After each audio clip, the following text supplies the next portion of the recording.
Et alors, vous avez survécu à la fête nationale du Canada le 1er juillet de 2007? Non, mais c'était-tu assez plat? C'était-tu assez ennuyeux?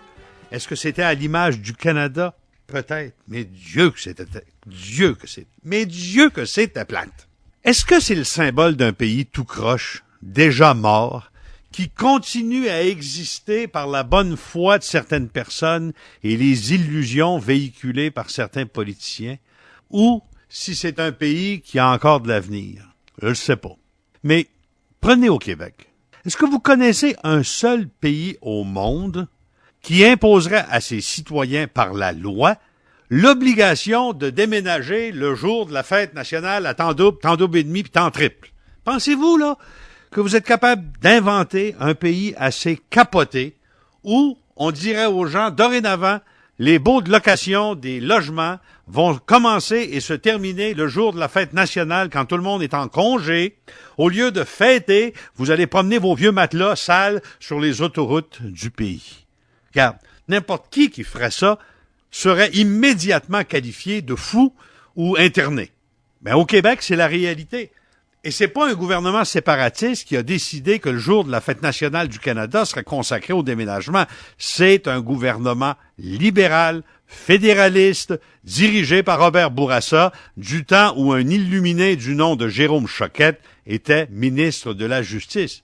Puis on continue à chaque année à faire ça. À propos, en Amérique du Nord, des endroits où tous les baux se terminent la même journée, ça existe à peu près pas. Ça se fait pas. Il y a rien que nous autres. À la française, évidemment. Mais qu'est-ce que ça nous dit sur le Québec? Qu'est-ce que ça nous dit sur le Canada? Ça nous dit que même chez les fédéralistes canadiens, le Canada, il est décompté. Qu'on gouverne la province de Québec, règle générale, comme si elle était déjà séparée. C'est juste une question de temps. Fête nationale plate? Ben oui, je vous l'ai dit tantôt. Mais une fête nationale dont on profite pour manifester de façon hostile. Je vous avoue que j'en connais pas beaucoup, sauf la Fête nationale du Canada à Québec, où traditionnellement depuis des années, des vieux débris de l'indépendance comme M. Villeneuve et M. Falardeau viennent faire les mauvaises têtes, viennent se mettre de mauvaise humeur en public pour dénoncer l'existence du pays qui fête sa fête. Avouez que si je vous disais que ça a lieu dans un autre pays, vous diriez « bizarre ». Dans quelques jours, on va faire la fête pour les Américains le 4 juillet.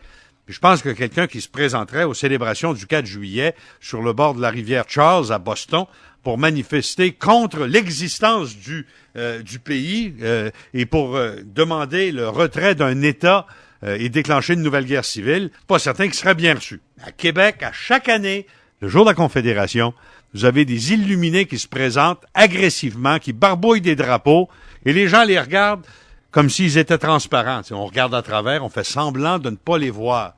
Quel genre de pays tolère ça? Le Canada. Nulle part ailleurs au monde.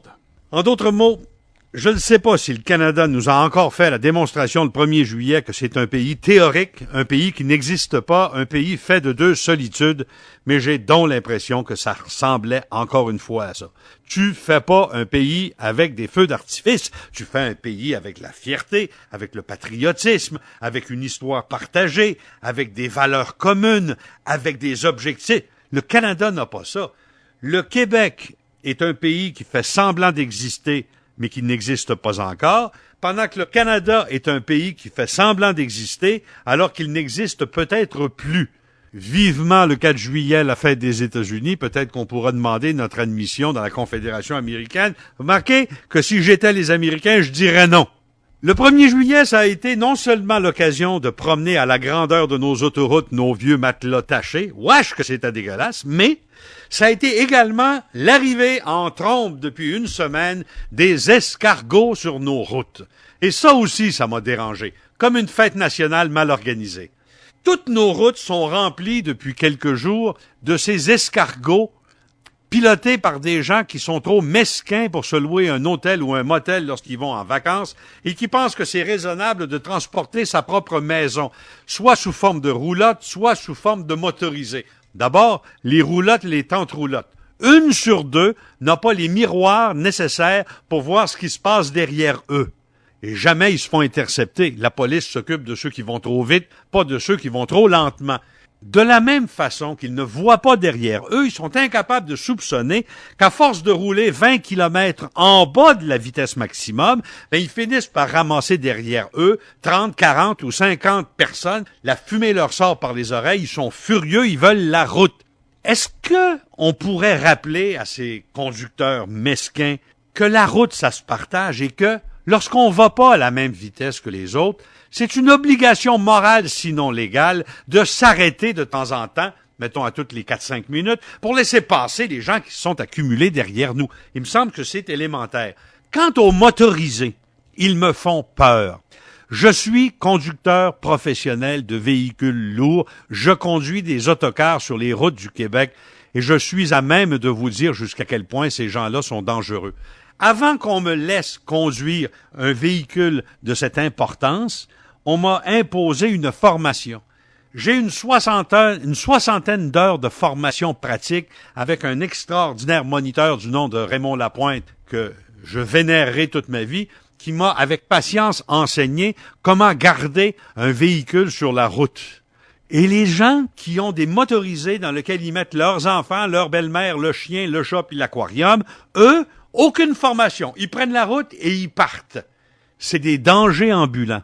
Est-ce qu'on pourrait peut-être s'entendre pour dire que si la route, ça se partage, en plus de lire les interminables messages idiots du ministère des Transports dans le genre « c'est l'année de la sécurité routière, il faut être responsable et patient », oui, patient au Québec, on le dit, on pourrait peut-être avoir des panneaux de temps en temps pour dire « c'est une obligation de laisser le passage quand on roule lentement et c'est interdit d'accélérer quand quelqu'un essaye de nous dépasser ». Bon, ils ont-ils compris, là?